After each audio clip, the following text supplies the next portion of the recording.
Bonjour, je vous souhaite la bienvenue sur notre chaîne. Sur notre table ici, nous avons un sujet intitulé « Dieu n'autorise pas la lutte entre les frères ». Et dans cette prédication, le but poursuivi, c'est que nous devons nous arrêter de combattre contre la volonté de Dieu. Dans le ministère, tout ce que nous faisons pour Dieu, il y a certaines activités qui sont au contraire des luttes que nous menons contre la volonté de Dieu. Plaise à Dieu au travers de cette prédication de nous ouvrir l'esprit pour que nous puissions désormais faire attention quant à la manière de servir Dieu. Et donc, ce thème est tiré du livre de 1 Roi, chapitre 12, les versets 22 à 24. Nous lisons ce qui est écrit. Mais la parole de Dieu fut ainsi adressée à Shemaïja, homme de Dieu, par la Roboam, fils de Salomon, roi de Juda, et à toute la maison de Juda et de Benjamin, et au reste du peuple. Et dis-leur, ainsi parle l'Éternel, ne montez point et ne faites pas la guerre à vos frères, les enfants d'Israël, que chacun de vous retourne dans sa maison, car c'est par moi que cette chose est arrivée. Ils obéirent à la parole de l'Éternel et ils s'en retournèrent selon la parole de l'Éternel.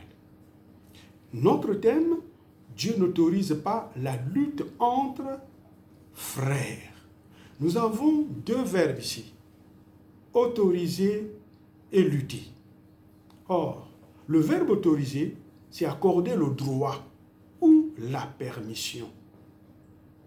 Donc, Dieu ne peut jamais accorder le droit ou la permission à son peuple de se battre entre eux. Et le mot frère, on appelle frère celui qui est né de même père et de même mère, ou tout homme considéré comme un membre de la famille. Nous avons la famille biologique, mais aussi nous avons la famille spirituelle. Et ce qui nous intéresse ici, c'est la famille spirituelle. Nous partons de la famille spirituelle pour parler de la famille biologique, de la famille élargie dans la société, au travail et ce que nous savons d'autres. Le texte que nous venons de lire nous parle d'une histoire. Et ça commence par l'interdiction. L'interdiction divine à Roboam et à son peuple de ne pas aller combattre leurs propres frères était une sorte d'humilité significative, c'est-à-dire une humilité qui explique le pourquoi. On peut vivre une condition humiliante, mais sans jamais savoir le pourquoi est-ce que cette situation est arrivée.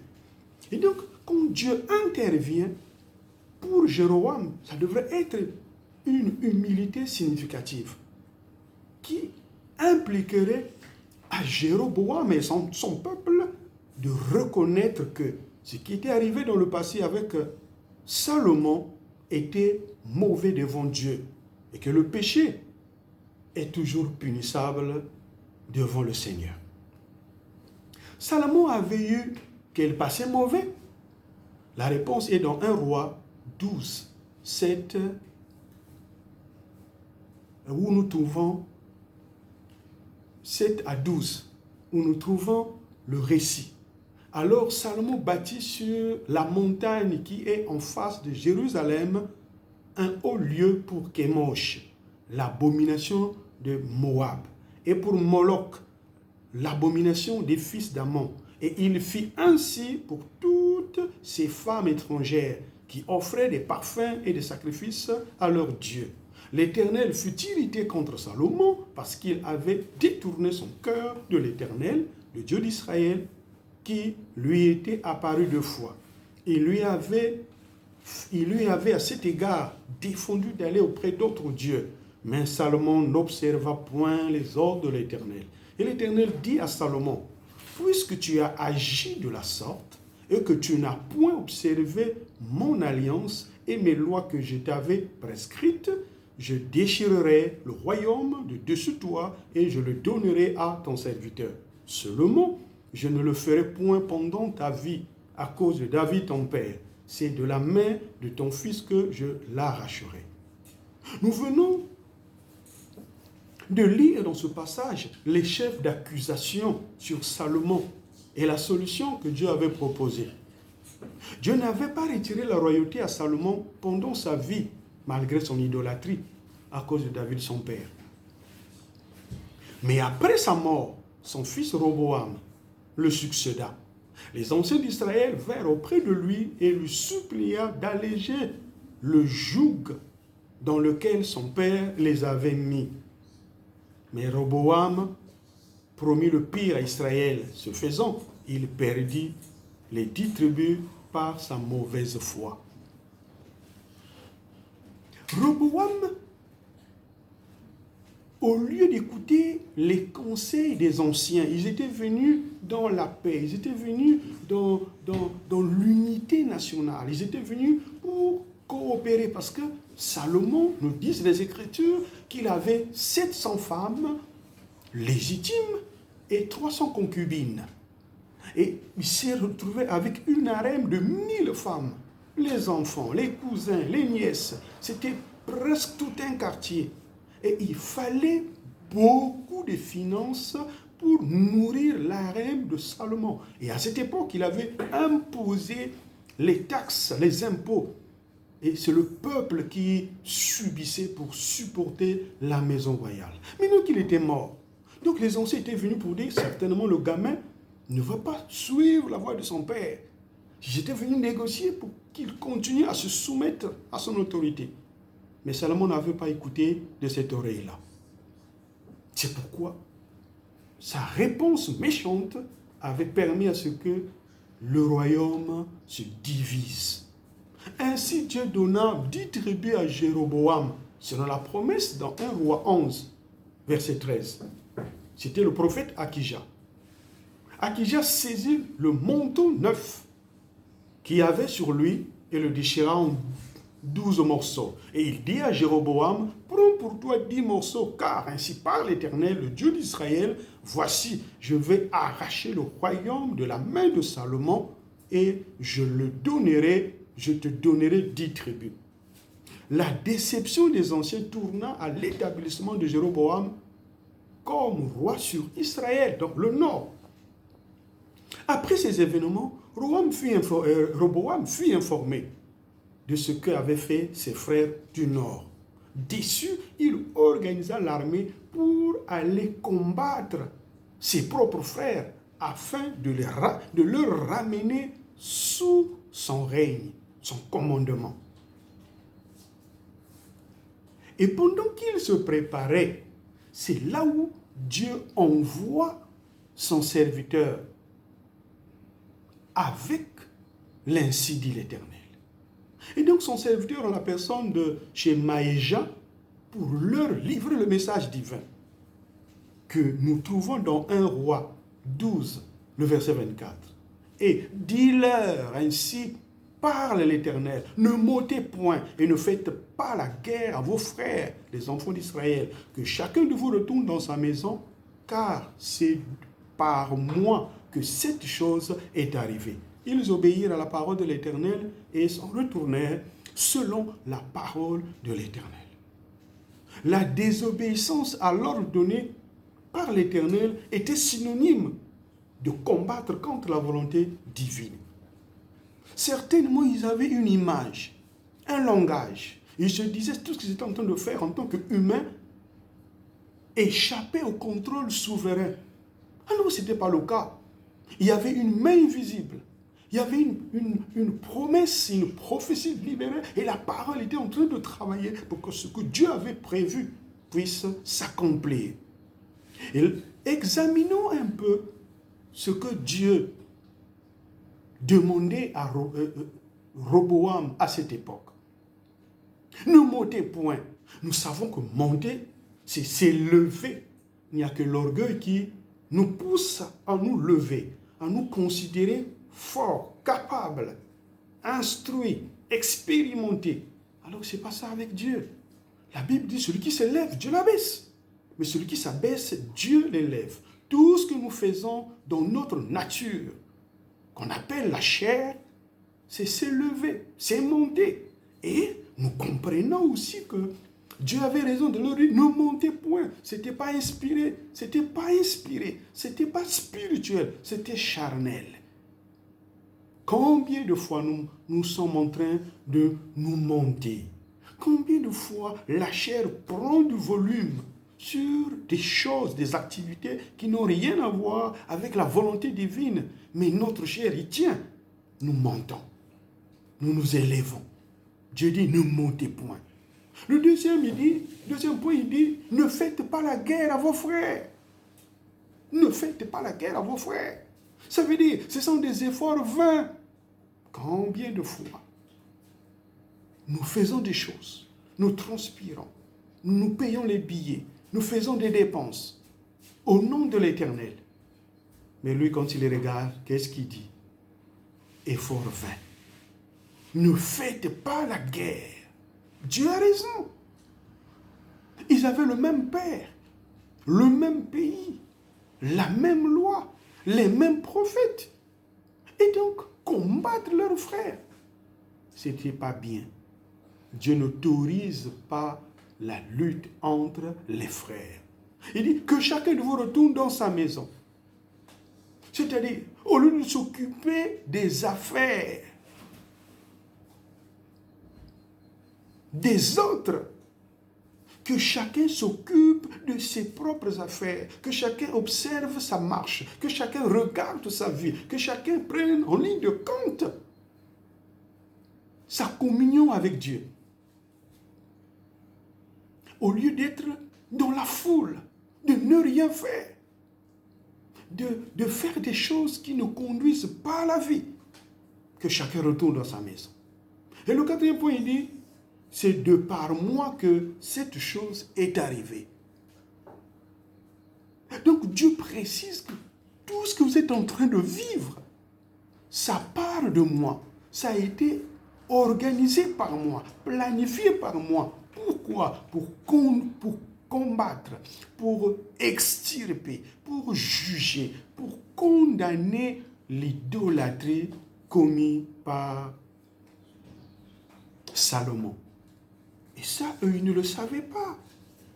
Ils ne le savaient pas.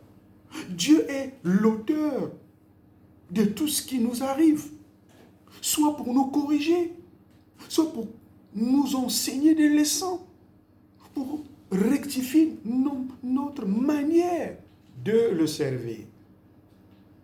Et gloire à Dieu pour Jéroboam, qui avait obéi. S'ils n'avaient pas obéi, quelle catastrophe! Quel succès devrait-il avoir alors que Dieu était l'artisan du schisme, de la division?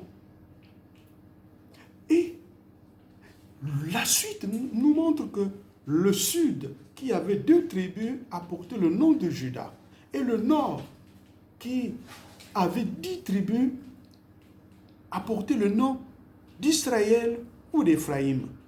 Et c'est clairement exprimé dans la parole de Dieu que Dieu voulait que les 2 royaumes marchent dans l'obéissance, dans la soumission, dans la crainte de Dieu.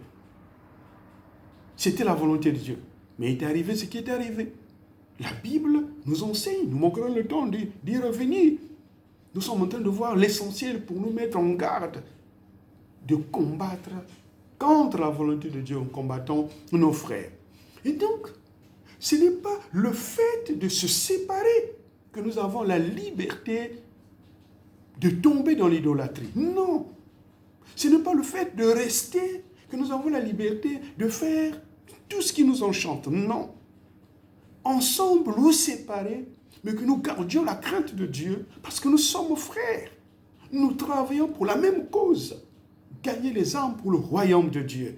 L'œuvre de Dieu n'est pas l'œuvre humaine, n'est pas l'œuvre de nos familles, mais c'est l'œuvre de l'Éternel. Et donc, nous avons besoin des uns des autres, chacun, selon sa grâce, pour mettre la main dans la pâte et faire avancer l'œuvre de Dieu. N'oublions pas que l'apparence de faire la volonté de Dieu, alors qu'en réalité, nous sommes esclaves de notre propre volonté.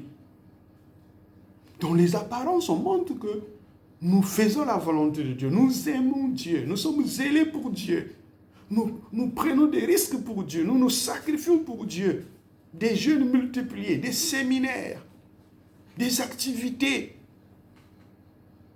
en grand nombre. Mais dans le fond, il n'y a que l'œil de Dieu qui sait que tout cela, c'est pour des besoins égoïstes, des intérêts personnels, et non la volonté de Dieu. Que Dieu nous en garde. Nous connaissons ça, Saül. On lui avait demandé de vouer Amalek à l'interdit. Il avait fait le contraire.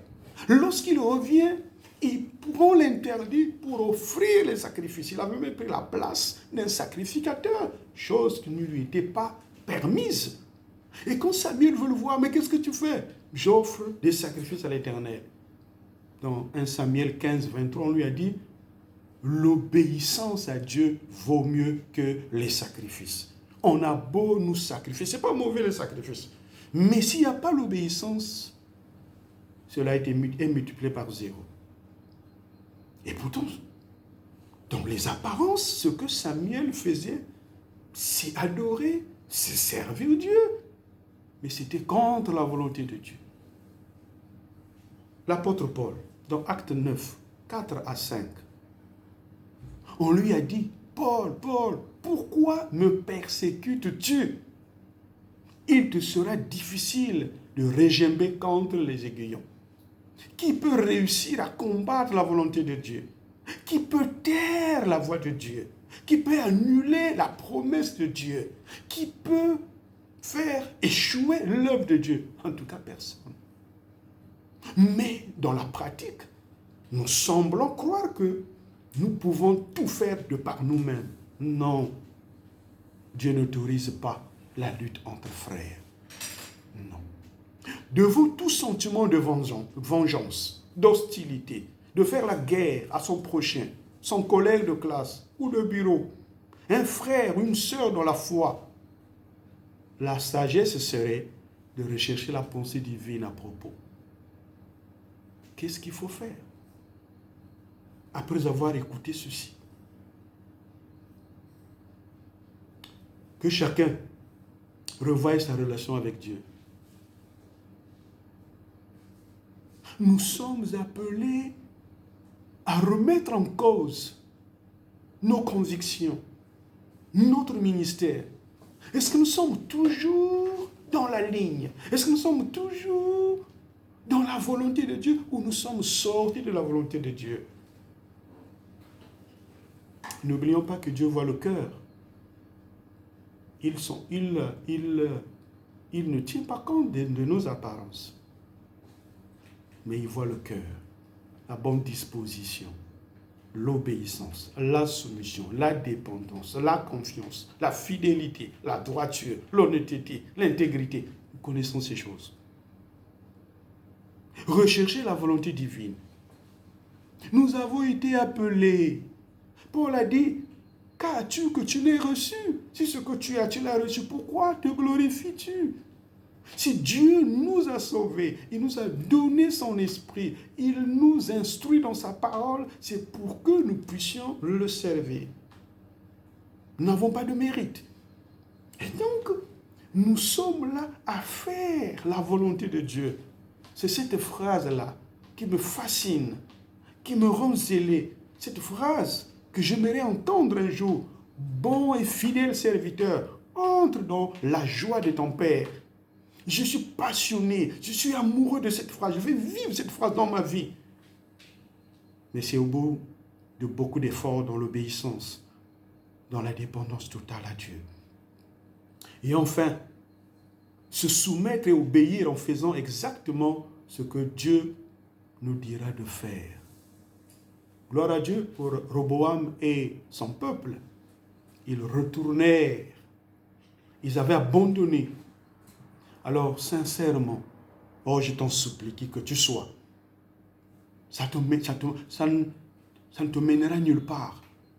Combattre tes propres frères. Arrêtons de le faire. Que le Seigneur nous bénisse. Et s'il y a besoin de prière, alors tu peux entrer dans ton cœur, trouver de l'espace et parler de façon sincère avec Dieu. Je suis sûr. Lui qui t'attend là où tu l'as laissé. Tu ne peux que le retrouver par une repentance sincère. Et si tu peux le faire, Dieu sera glorifié et tu mangeras le fruit. Que le Seigneur vous bénisse.